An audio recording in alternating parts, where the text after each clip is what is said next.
Buenas noches a todos. Estamos volviendo a comenzar este episodio en vivo, ya que parece que había problemas técnicos de la red. Espero que ahora se me escucha. Eh, en el lanzamiento recién pasado no se me escuchaba, me dijeron. ¿Me pueden escuchar? ¿Me escuchan? Muchas gracias el triple M. Gracias. Ahora estoy tranquilo que se escucha. Bien, vamos a esperar que se una el doctor Fernando Santana. Bienvenidos a todos. Excelente. Muchas gracias, Hugh Job. Gracias, Marcela. Gracias. Vamos entonces a dar inicio a gracias, doctora Karen Gutiérrez. Vamos a dar inicio a este programa en vivo de Salud Metabólica a tu alcance, el episodio 13º, en el cual el tema va a ser equilibrio hormonal en keto, la tiroides, parte 2. Ya habíamos tenido la primera parte hace un tiempo.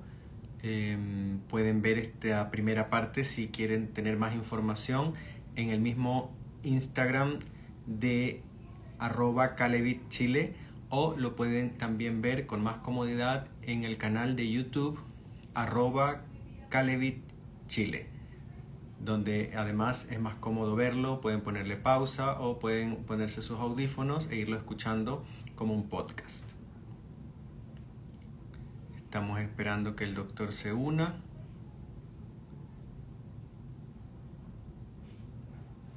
Vamos a ver.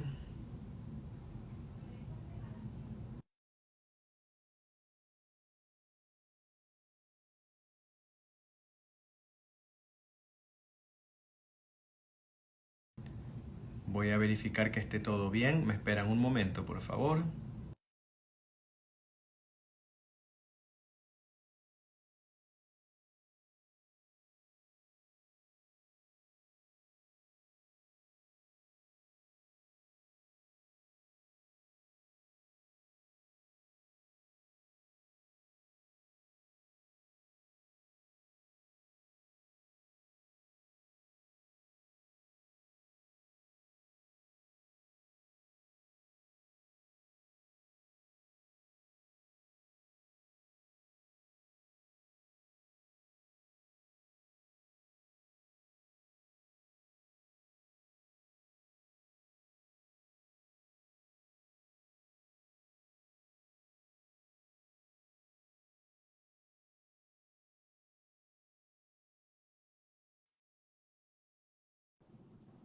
Muy bien. Ya debe estar por aparecer el doctor Santana. Muy bien, bienvenido, doctor Santana, a este episodio en vivo. Lo estábamos esperando. Entonces, les doy la más cordial bienvenida a este nuevo episodio en vivo de Salud Metabólica a tu alcance. Vamos en el episodio número 13 de esta serie, y el tema de hoy día es el equilibrio hormonal en keto, la tiroides, parte 2. Mi nombre es Cristian Uvilla, odontólogo, especialista en periodoncia y también odontología biológica. Y estamos acá junto al doctor Fernando Santana, que es director médico y fundador de Instituto Médico Integral Calevit, médico cirujano y magíster en medicina de antienvejecimiento y de longevidad saludable de la Universidad de Barcelona, además con diplomado de la Universidad de Chile en nutrición, obesidad, certificado en terapias de cetogénicas bajas en carbohidratos del Nutrition Network Advisor Training y del Knox Foundation de Sudáfrica. Doctor Santana, bienvenido a este episodio número 13 de Salud Gracias, Metabólica a Cristian, tu y muchas alcance. gracias a las personas que se nos están ya uniendo. Veo algunas personas que permanentemente ya son parte de Calibit. Pero, Cristian, antes de conversar, algo pasa con tu audio que está como intermitente o si se escucha como un eco. Así que no sé si algún micrófono o algo para poder arreglar. No sé cómo se me escucha, si alguien nos quiere ver. No sé, Cristian, si me escuchas bien, para que desarrollemos en forma tranquila también el vivo, que a veces las conexiones puede que estén un poco complejas.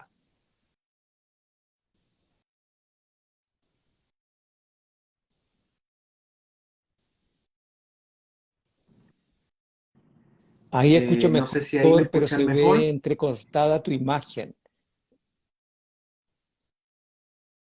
Ok, Ya, bueno, es un problema de la red, lamentablemente no perfecto. podemos hacer más, ¿sí? Entonces Sí, vamos a tratar de hablar lento para que también las personas puedan bien, me captar lo que vamos a parece estar mejor. conversando. Eh, Bien, Bueno, entonces un muchas saludo para gracias el al público. público hoy día que vamos a comenzar este episodio en relación a equilibrios hormonales y hoy día nuevamente tocaremos en relación a una glándula maestra, una glándula que es capaz de controlar todo nuestro metabolismo, que es la tiroides. Así que un agrado y un gusto a cada uno de los pacientes, amigos que se nos están uniendo acá en la red de Calevit. Así que buenas tardes y un gusto que esta tarde vamos a compartir con ustedes. Muy bien, y recordarles que estos episodios van a quedar grabados en el Instagram de @calevitchile y además nos pueden seguir por YouTube, @calevitchile, donde estos videos también serán posteriormente subidos, al igual que por Facebook. Am, Recordarles que nada de lo que se diga acá reemplaza el consejo médico nutricional personalizado que debe ser entregado en forma privada. Saludos Cecilia, que está por acá también mirándonos. Gracias por el consejo. Es verdad que se están robando los Muchas cables por gracias todas por el partes, consejo, la parece. verdad. Sí, muchos saludos a todos. Sí. Bueno, en el episodio de equilibrio hormonal en keto, la tiroides, parte uno, vimos la importancia de la tiroides en el metabolismo y puedes volverlo a ver, como ya mencioné, en Instagram y con mayor comodidad en nuestro canal de YouTube, @calevitchile, poniendo el título del episodio en el buscador y lo puedes escuchar como un podcast mientras sales a caminar o trotar o mientras vas en el transporte público o conduciendo a tu casa. En este episodio vamos a continuar conociendo un poco los desequilibrios de la función de esta glándula tan importante, la tiroides, cómo puede ser afectada por una alimentación inadecuada o dietas hipocalóricas, ayunos mal formulados, déficit de micronutrientes, entre otros factores. Recordemos que la glándula tiroides es la glándula maestra del metabolismo y está relacionada con todas las otras funciones hormonales de nuestro organismo. Así que vamos con este episodio acercando el conocimiento del médico al paciente. ¿Cuál sería entonces la disfunción o la afección de la tiroides más Bueno, frecuente la hoy en idea es día, doctor justamente, como tú Santana? dices, continuar este episodio 2 en relación a esta tremenda hormona que te regula, como tú decías, tanto el anabolismo, lo que tiene que ver con la síntesis de distintas proteínas, la formación de energía, como también la degradación, el catabolismo. Todo depende, ¿no es cierto?, en el estado metabólico o el paciente, en qué patología se puede encontrar. No es por nada que la glándula tiroides ocupa un espacio muy amplio de la parte superior, ¿no es cierto?, de nuestro cuerpo, particularmente en la parte anterior del cuello, y de ahí también es capaz de controlar todas las otras hormonas. El problema de la tiroides es que muchas veces pasa inadvertida o un subdiagnóstico. Y el gran problema es que vimos en la parte anterior esta verdadera pandemia de hipotiroidismo. Pero existe un hipotiroidismo que se llama subclínico. Y este hipotiroidismo subclínico, primero, está muy subdiagnosticado, casi no lo estamos diagnosticando. Luego, cuando se diagnostica, ¿qué hacemos con él? ¿Lo tratamos? ¿No lo tratamos? ¿Por qué es tan importante tratarlo? Y hablamos de este diagnóstico de hipotiroidismo subclínico, encontramos con un problema. Primero vamos a encontrar una de las hormonas. Tenemos que recordar que la tiroide viene desde un eje, que viene desde nuestro cerebro, desde el hipotálamo a una glándula anterior, que es la hipófisis, y luego viene la tiroide. Todo trabaja en conjunto. Entonces, este hipotálamo, junto con la hipófisis, puede que tengan un nivel de hormona que se llama la TSH, que lamentablemente en el laboratorio van a encontrar que va entre 0.3, 0.28 hasta 4.8, 4.5, 5, y ya esos rangos, si bien es cierto, pueden ser en una curva de distintos grupos de las personas de la población no necesariamente son los valores óptimos para nosotros prevenir a futuro nuestra calidad de vida, el equilibrio entre las distintas hormonas, la gran importancia que tiene en nuestro metabolismo y en cada célula. Como veíamos la vez anterior, la hormona tiroidea tiene efecto nuclear, es decir, va a actuar en cada uno de los núcleos de nuestras células, en cada uno de nuestros órganos, cada uno sistema, y no es por nada, es por la gran importancia que tiene esta hormona en la síntesis, por ejemplo, de tu pelo, tu piel, tu uña, tu músculo, la formación de la energía, la ATP, y por otro lado, la degradación. Ella se relaciona con los carbohidratos, con la grasa, con las proteínas, con el sistema inmunológico. No hay ningún lugar que ella no ocupe. Por eso es tan importante tener esta salud. Y hoy día nos encontramos con un diagnóstico, por ejemplo, a nivel poblacional se estima un 5-7% de hipotiroidismo.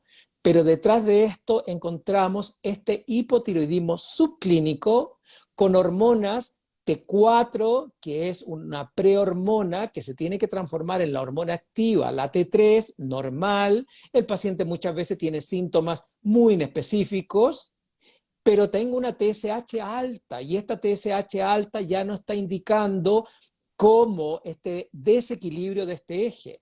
Entonces, muchas veces los síntomas de este hipotiroidismo subclínico, a veces puede haber un paciente aparentemente asintomático, pero cuando tú haces una anamnesis detallada, el paciente dice, ¿sabes qué? Me siento un poco más de cansado, me siento de alguna manera con un problema de una digestión más lento, no tengo tolerancia al frío, estoy extremadamente sensible a los cambios de temperatura, estoy de alguna manera, hago ejercicio y no transpiro, estoy ganando un poquito de edema, en la mañana aparezco con los párpados un poquito hinchados, la cara hinchada o un dolor de cabeza, o a veces ando con un poco de sueño o alteración de mi ánimo, ganas de hacer cosas, ganas de ir a un gimnasio o por último salir a caminar, ya no estoy disfrutando tanto con mi familia, me aíslo, quiero estar un poquito más en cama, me dan ganas de comer carbohidratos. Tú ves que son síntomas inespecíficos o alteraciones de los ciclos menstrual.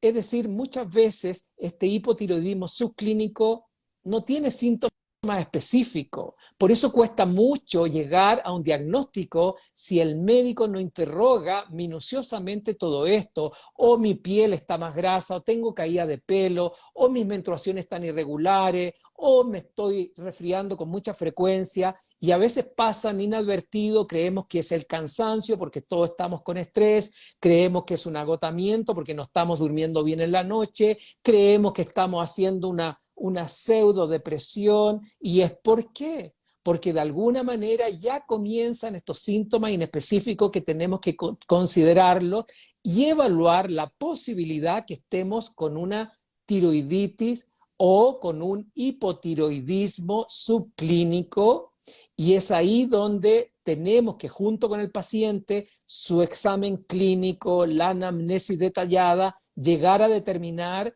y a través de un diagnóstico de laboratorio.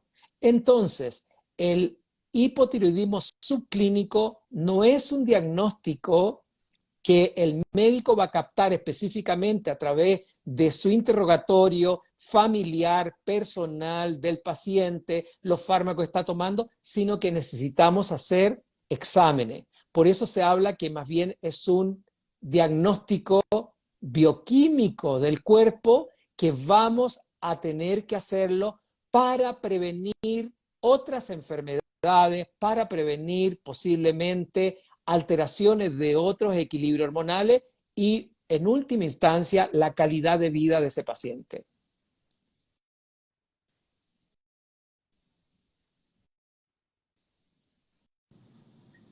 Bien, muchas gracias. Entonces, recordarles a nuestro público que esto se va a quedar grabado y se va a retransmitir por YouTube, @Calibit Chile, en el mismo Instagram.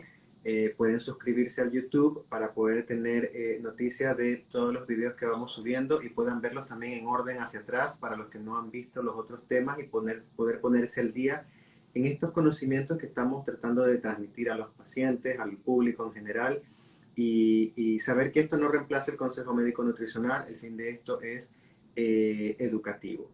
Entonces, vemos que el doctor Santana nos ha contado que el problema de la tiroides más común es un hipotiroidismo subclínico, es decir, que no llega a ser una enfermedad plenamente diagnosticada ni reconocida, pero que ya por signos tempranos y síntomas uno podría empezar a sospechar de ello.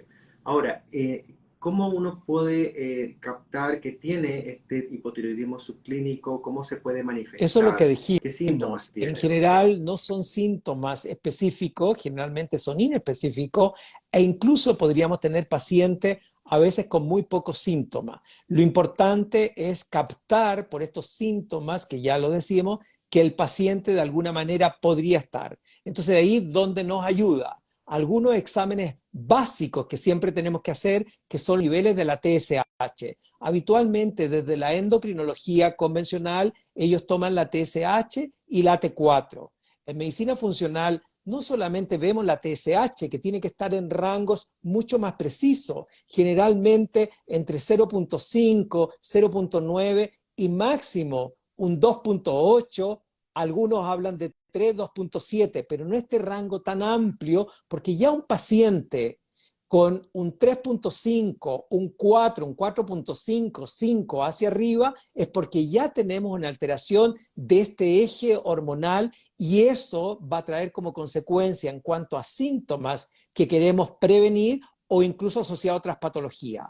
Pero el médico funcional además pedimos no solamente la TSH, sino que la T4 libre, porque las hormonas de la tiroide viajan unidas a proteína, pero la que va a ir a actuar en los receptores, la que va a ir a actuar a nivel de tipo nuclear, son las hormonas libres, no las que unen albúmina. Por eso nos importa mucho más la T4 libre, que a todo esto es una prehormona, porque el cuerpo tiene que pasar por un proceso de desyodación para transformarla en la T3 libre. La T4 libre llega a constituir el 90%, la T3 libre el 10%. Y estas dos hormonas se tienen que poner de acuerdo para ir a frenarme a nivel de la hipófisis la TSH, para que esta TSH no moleste más a la tiroide y terminemos previniendo algunos quistes, algunos nódulos, algún crecimiento o algún desequilibrio. Entonces, no porque tengo la TSH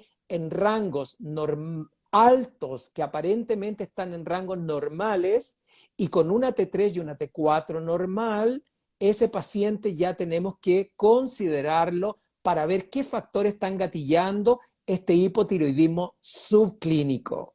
Hay otra hormona que nos ayudaría mucho, que en Chile lamentablemente no se hace, la hemos estado pidiendo, que es la T3 reversa, que después la vamos a poder explicar. Entonces, en este contexto tenemos que entender que el diagnóstico de hipotiroidismo subclínico es habitualmente a nivel de laboratorio, para poder confirmar que ese cansancio, agotamiento, estos síntomas inespecíficos corresponden o no ya a alguna alteración del eje de la tiroides.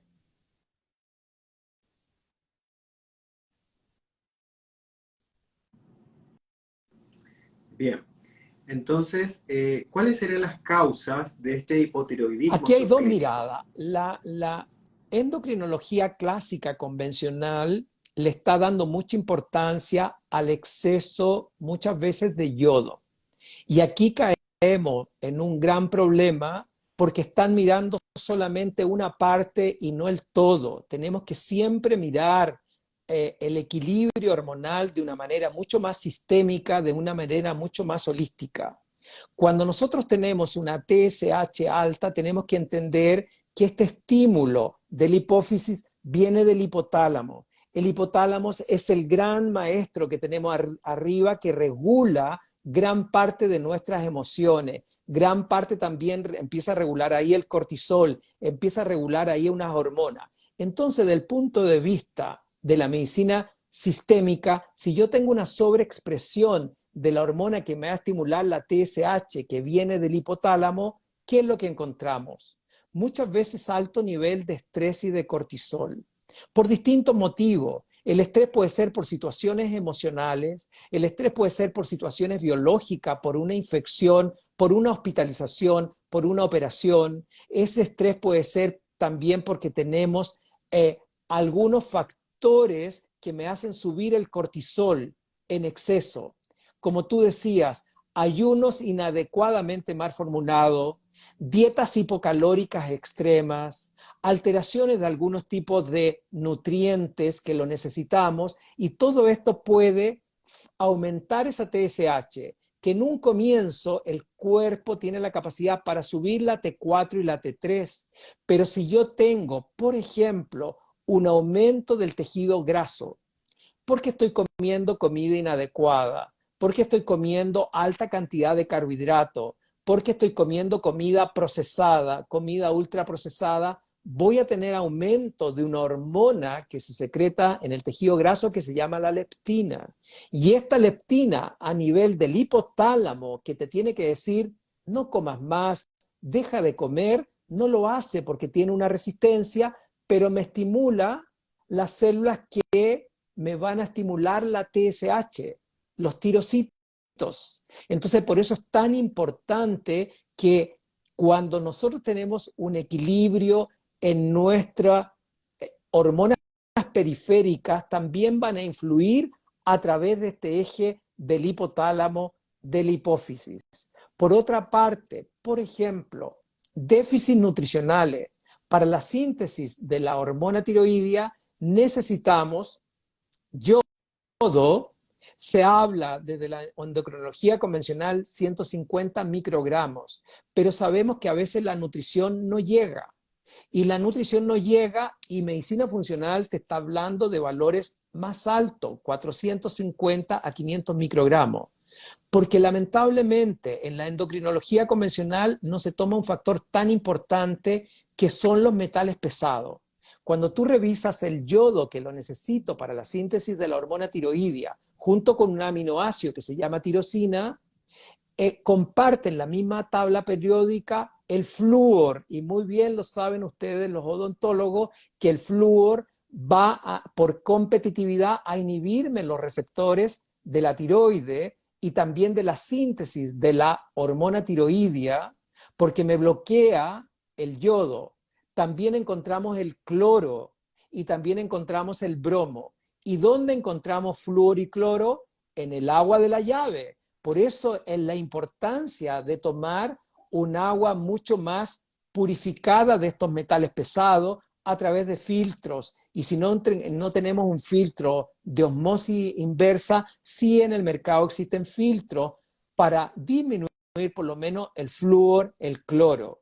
Y hay otros metales pesados también como aluminio o el mercurio que actúan como disruptores endocrinos.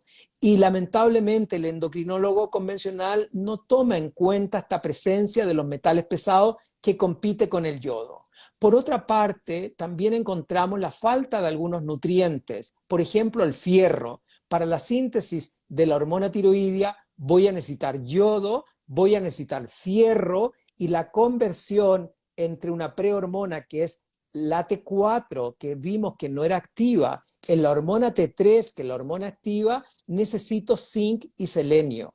Por lo tanto, cuando tenemos una alimentación ordenada, el gran problema hoy día tenemos con la tendencia a nutriciones veganas, tendencia a nutriciones vegetarianas, en la cual muchas veces hay deficiencia de hierro, y por eso muchas veces junto con una TSH, T4, la T3, también medimos cómo tenemos el fierro tanto en nuestro hígado, es un examen que se llama ferritina, nuestro cinética, que medimos la capacidad también que tiene de transportar el fierro para poder diagnosticar precozmente una leve anemia o una anemia que me puede estar afectando también la parte de la tiroides.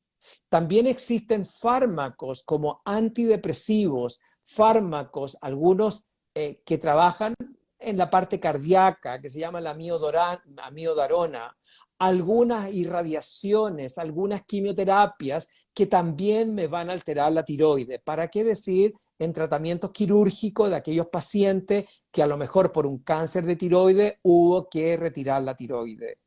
Otro elemento importante, ya vimos la nutrición, la micronutrición, el estrés, respetar nuestro ciclo circadiano. Cuando nos vamos a acostar a las 2 de la mañana, cuando quedamos hasta la 1 de la mañana o cenamos muy tarde, el cuerpo no tiene la capacidad de detoxificar, de alguna manera estimular adecuadamente las funciones hepáticas. Y sabemos que la gran conversión de una prehormona T4 en T3 no ocurre en la tiroides, ocurre en el hígado, luego en el riñón y en el intestino.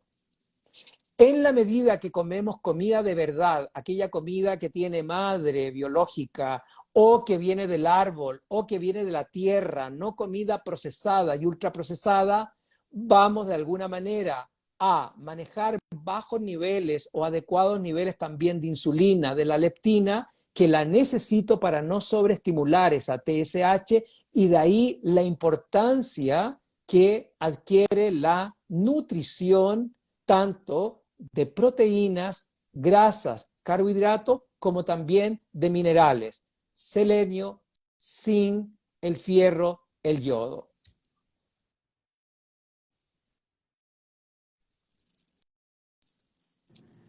Muchas gracias, doctor. Le recuerdo a nuestro público que todo esto queda grabado y se publicará en YouTube, canal @Calevit En caso de que tengan alguna pregunta, pueden ver ahí una bombita con un signo de interrogación.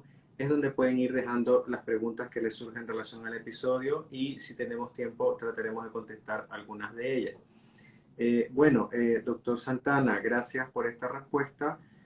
Nos gustaría saber entonces qué importancia tiene la reducción terapéutica de carbohidratos, la nutrición baja en carbohidratos o la nutrición cetogénica o también conocida como keto en el control del Lo interesante es que hipotiroidismo. las guías ya de endocrinología más convencional sí están tomando en cuenta la nutrición. Lo que sí, desde la medicina funcional avanzamos más y detallamos más. Cuando tú tienes una nutrición con alta cantidad de carbohidratos o comida procesada, esos carbohidratos sí o sí van a producir varias rutas metabólicas inadecuadas para el cuerpo. Uno, me van a estimular esa insulina y ese exceso de insulina me va a llevar que muchos de estos carbohidratos los puedo transformar en grasa almacenada en forma de triglicérido.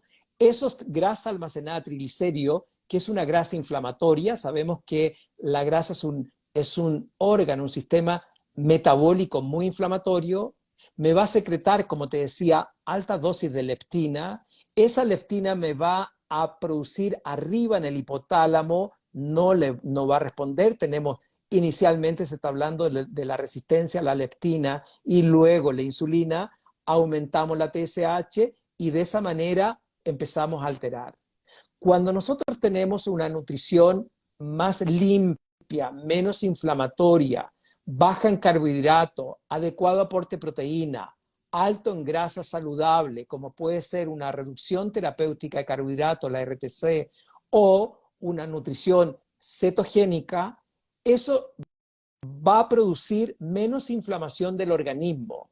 La menor cantidad de inflamación del organismo ya me va a proteger menos insulina, menos leptina y la tiroide empieza a trabajar en forma más adecuada.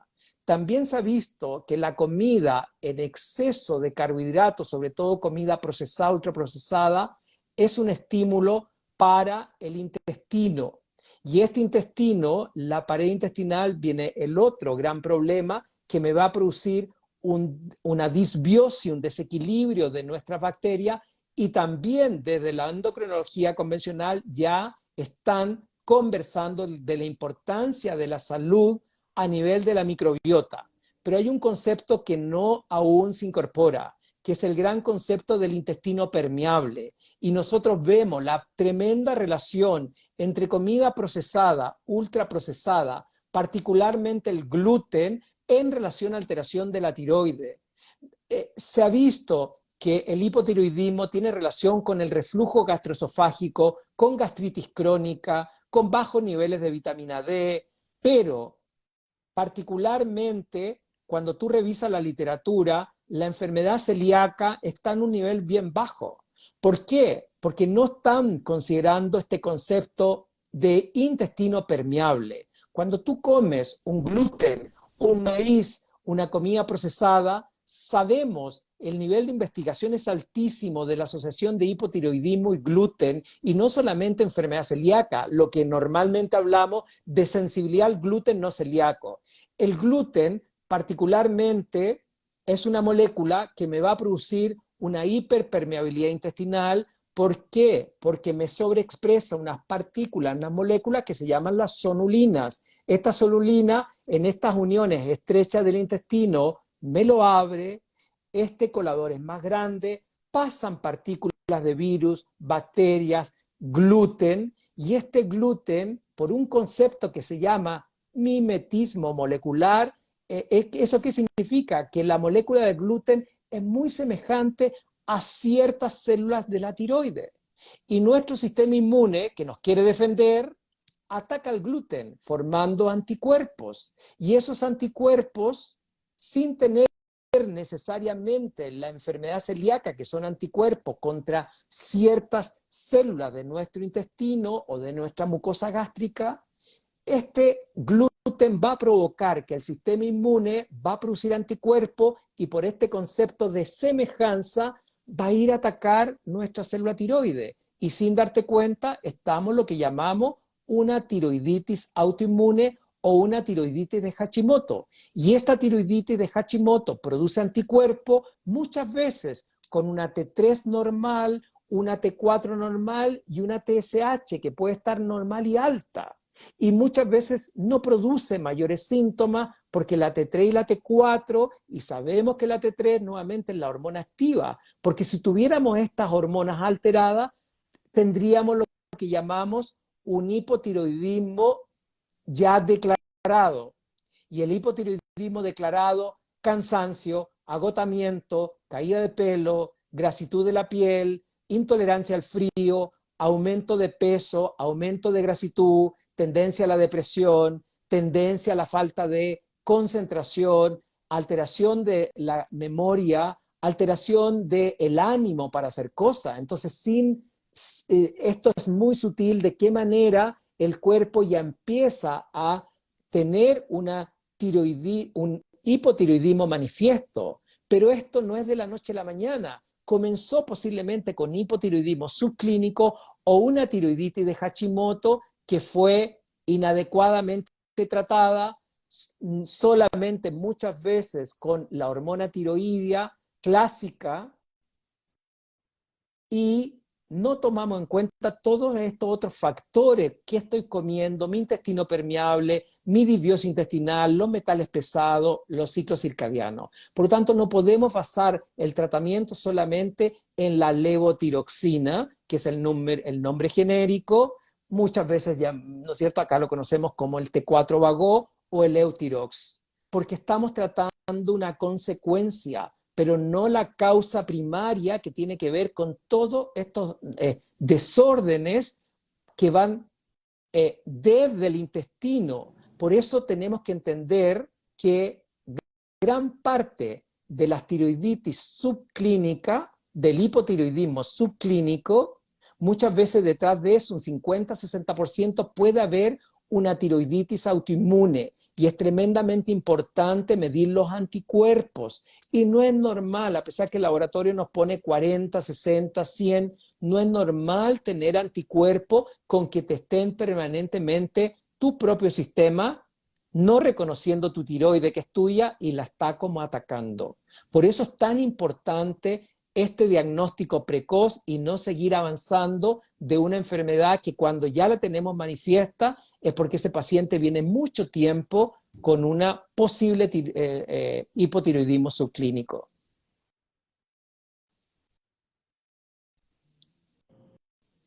Bien, entonces resumiendo un poco lo que nos cuenta el doctor Santana, bueno, acá nos volvió a hablar el doctor de las posibles causas de desarrollar un hipotiroidismo y efectivamente no solamente la falta de nutrientes, como él ya lo mencionó, sino que también la generación de un problema autoinmune que puede nacer de un intestino hiperpermeable, que en la literatura anglosajona se conoce más como el leaky gut, que literalmente significa la tripa filtrante, y en español lo conocemos más como el intestino hiperpermeable, porque el intestino tiene que ser permeable.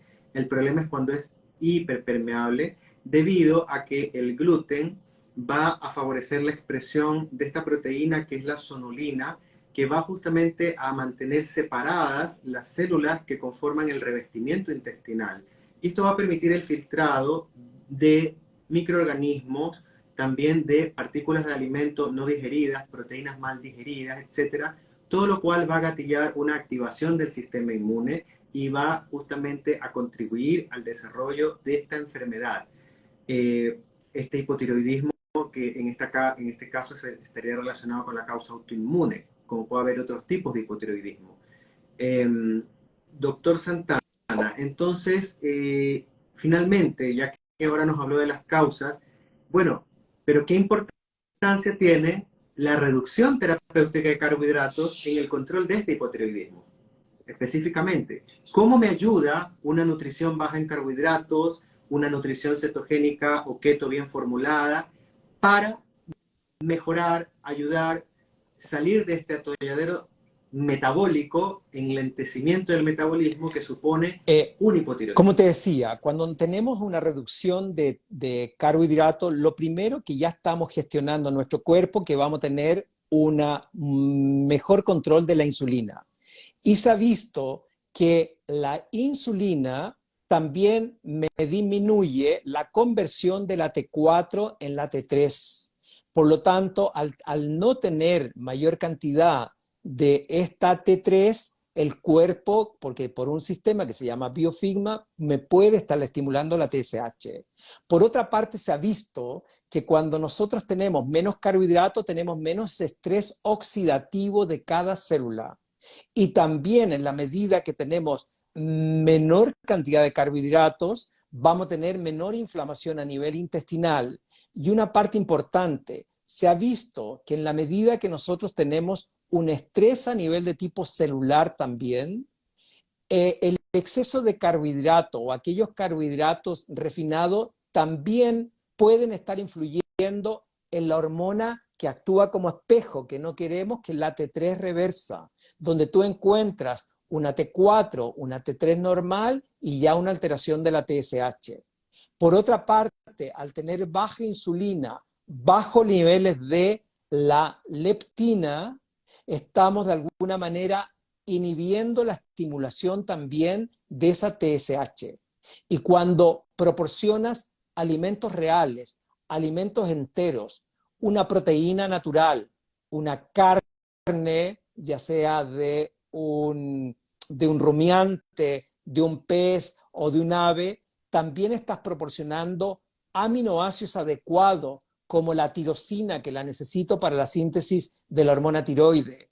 También minerales como el marisco, que te proporciona alta concentración también de zinc, o algunos frutos secos como la nuez de Brasil, que tiene altas concentraciones de selenio. Lo mismo la carne roja o a lo mejor también un pescado. Es decir, por varias instancias, cuando inhibimos el estrés oxidativo, el estrés inflamatorio, menos insulina, menos leptina, estamos contribuyendo a menor riesgo de un intestino permeable y también a un mejor metabolismo de la tiroide.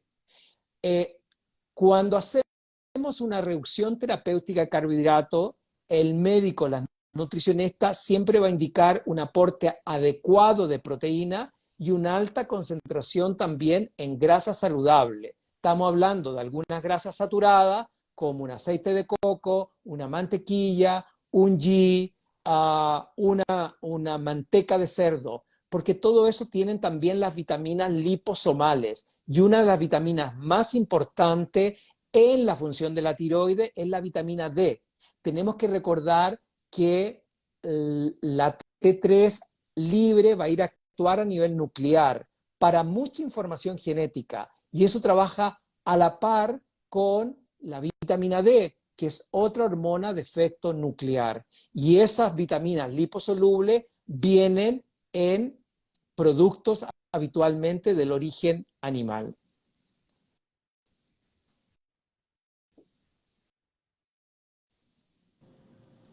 Bien, entonces vemos cómo hay una tremenda importancia de la relación de controlar los carbohidratos por el asunto de que vamos a reducir también este exceso constante de producción de insulina que vemos que va a interferir en lo que es el eje, ¿no es cierto? Por lo que nos explica el doctor, hipotálamo, hipófisis y tiroides. En el fondo vemos que por lo que nos explica el doctor Santana, el exceso de leptina, debido a esta resistencia a la leptina, va a estimular más esta hormona estimulante de la tiroides, entiendo yo, que le va a decir a la glándula tiroides que produzca más hormonas tiroideas, pero resulta que de alguna manera la glándula tiroides no las va a producir finalmente y por eso la hipófisis tiene que producir más TSH porque no la escucha, Ese es el ¿cierto? feedback, ¿no es cierto?, que estamos viendo, de qué manera el cuerpo quiere compensar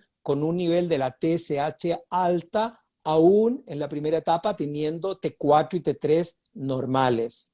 Pero eso ya no está normal y lamentablemente, como te decía, esa TSH desde el laboratorio convencional nos pone valores de 4.5, 4.8 hasta 5 y eso ya está elevado. Máximo quisiéramos tener un valor entre 0.8, algunos hablan de 1, hasta 3, 2.8, pero sobre eso ya tenemos que preocuparnos para no gatillar a futuro un hipotiroidismo manifiesto.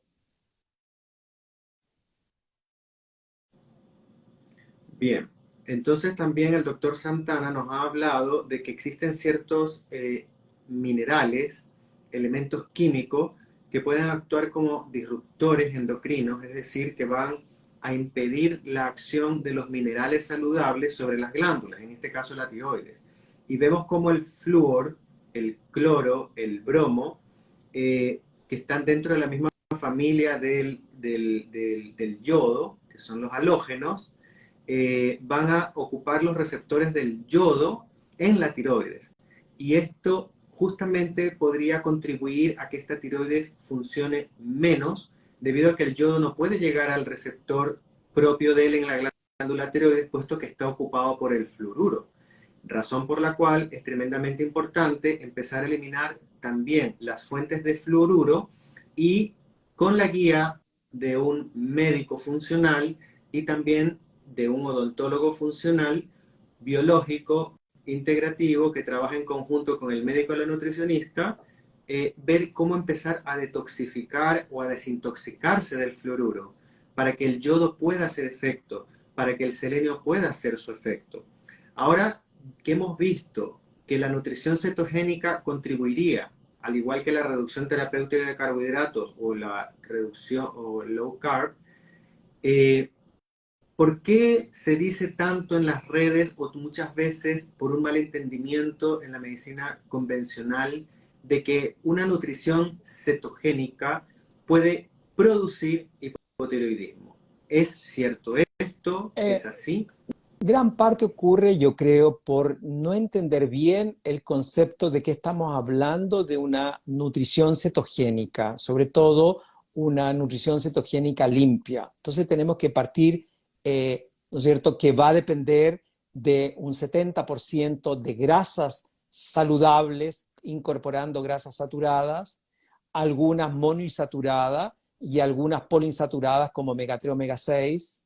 Luego, ¿no es cierto?, normoproteico, que estamos entre un 10 a un 20% y entre un 5%, 7% de carbohidrato. Entonces, muchas veces ocurre que llamamos, ¿no es cierto?, nutrición cetogénica a alguien que cree que está solamente comiendo grasas y no sabemos si esas grasas son de aceites poliinsaturados, como aceite de soya, girasol, maravilla, que son tremendamente inflamatorios.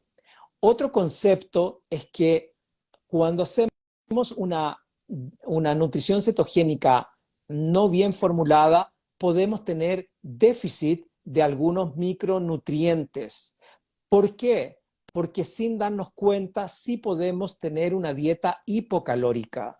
Y sabemos que esa dieta hipocalórica es un tremendo estrés para el organismo. Y volvemos a lo mismo, cuando yo tengo un estrés o un cortisol, lo más probable que esa T3, esa T4, que es la prehormona que tiene que desyodar, sacar un yodo para transformarla en la hormona activa T3, esta T3 tiene que ser libre. Y esa T3 libre muchas veces no se forma la T3 y formamos la T3 reversa. Entonces se ha visto que en ayunos prolongados, porque estamos haciendo un estrés para el organismo en una paciente que no está bien nutrida. Por eso es muy distinto hacer una inanición, hacer un ayuno prolongado bien guiado con los micronutrientes adecuados. De ahí que hemos reforzado que para hacer ayunos, lo primero que tenemos que hacer es estar bien nutridos. Y bien nutridos significa tener alimentos nutricionalmente densos, que estén todas tus vitaminas liposolubles, A, D, E, K2, más los minerales necesarios para la tiroides. Entonces, muchas veces las dietas hipocalóricas que se confunden con dietas cetogénicas van a producir alto nivel de cortisol y eso me va a producir una T3 reversa, y esa T3 reversa es la T3 que no actúa y que de alguna manera vamos a tener nuevamente alto TSH. Otro elemento importante es que también se ha visto que ayunos, como decía, muy prolongados en pacientes que están metabólicamente no bien apoyados, también es un estrés para el organismo y va a producir una T3 reversa.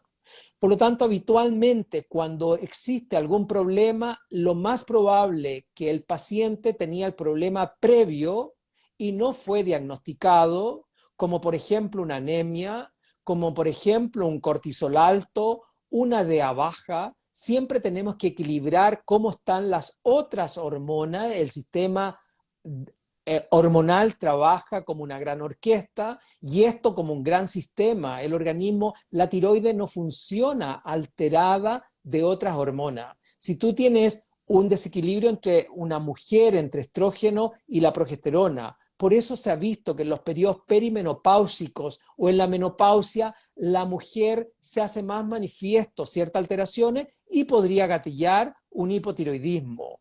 O, por ejemplo, después de un embarazo puede aparecer también un hipotiroidismo, o porque me estoy nutriendo mal, o porque hice una nutrición cetogénica inadecuadamente, porque venía con alteraciones que primeramente no fueron diagnosticadas a tiempo. Es decir, no es la dieta cetogénica, todo lo contrario, una dieta cetogénica bien formulada, como veíamos, me va a formar cetonas. Las cetonas son moléculas particularmente moduladora de la inflamación. Sabemos la importancia de la cetona en un intestino permeable, tanto que a nivel del colonocito formamos otra grasa, ¿no es cierto?, que es casi concordante con el beta-hidroxibutirato, que es uno de los cuerpos cetónicos que lo necesitamos para tu ánimo, energía, tu cerebro, tu corazón, tu músculo. Es decir, primero preguntémonos en qué condiciones estaba esa paciente, estaba apta para un ayuno de independiente, si es un ayuno de intermitente de corta hora o un ayuno profundo de muchas horas o una nutrición cetogénica no bien formulada.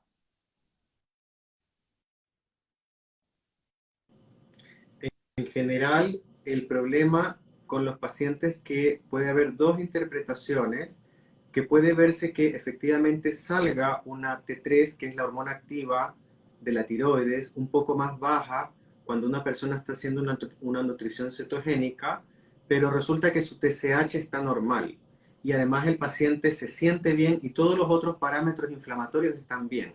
En realidad, si esa persona está bien y solamente ha bajado un poco la T3, es porque esa persona, gracias a una nutrición cetogénica bien formulada, tiene mayor sensibilidad a la hormona tiroides. Por lo tanto, ya no necesita esa T3 tan alta que dicen los rangos de laboratorio, porque recordar que los valores de laboratorio están contrastados contra un estándar media poblacional. Y resulta que lo que es más común no necesariamente es lo más normal y óptimo, porque sabemos que tenemos un 92% de personas que no están en condiciones cardiometabólicas saludables, sino que están en camino a un síndrome metabólico, como ya lo están indicando varios estudios estadísticos grandes que han salido en los Estados Unidos de América y que se corresponden mucho con los países latinoamericanos, efectivamente, en los cuales tenemos altos índices, no quiero decir de obesidad, porque no solamente es obesidad, es la disfunción metabólica que se puede manifestar con una obesidad, con un sobrepeso o con un normopeso. Entonces, vemos que una nutrición cetogénica bien formulada, al contrario, es una de las herramientas para poder salir adelante con este hipotiroidismo subclínico. Y ya el doctor Santana nos ha hablado de la importancia de algunos nutrientes que efectivamente van a estar presentes en una nutrición cetogénica o en una reducción terapéutica de carbohidratos bien formulada.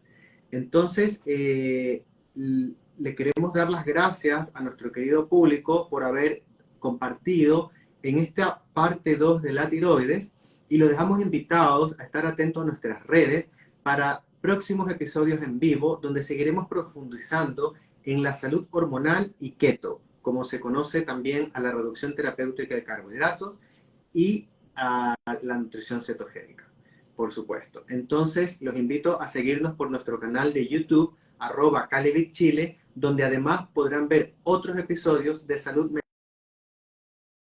mental y odontología biológica.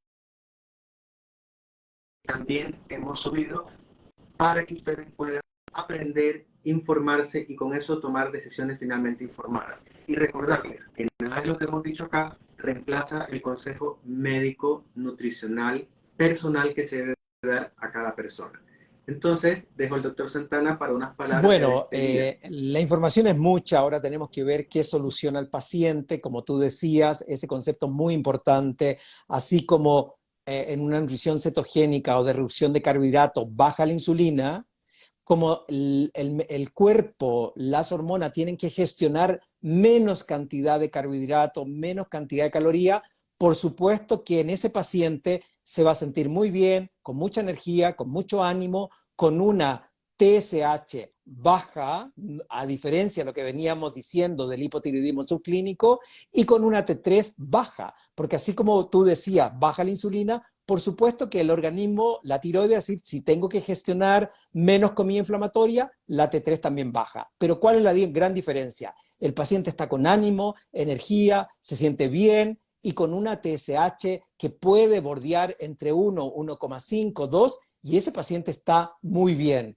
Y eso no significa que el paciente va camino a la que ya veremos más adelante, a un concepto de hipotiroidismo. Bueno, les agradezco profundamente. Las interrupciones a veces ocurren en los vivos, pero la idea es que esto quede grabado y seguimos avanzando en buscando solución y una mirada mucho más integral y mucho más sistémica. Así que agradecido a todos los pacientes, los amigos que nos están acompañando esta tarde. Así que me despido de ustedes. Que tengan una Gracias buena y noche. buenas Buenas noches. noches, doctor.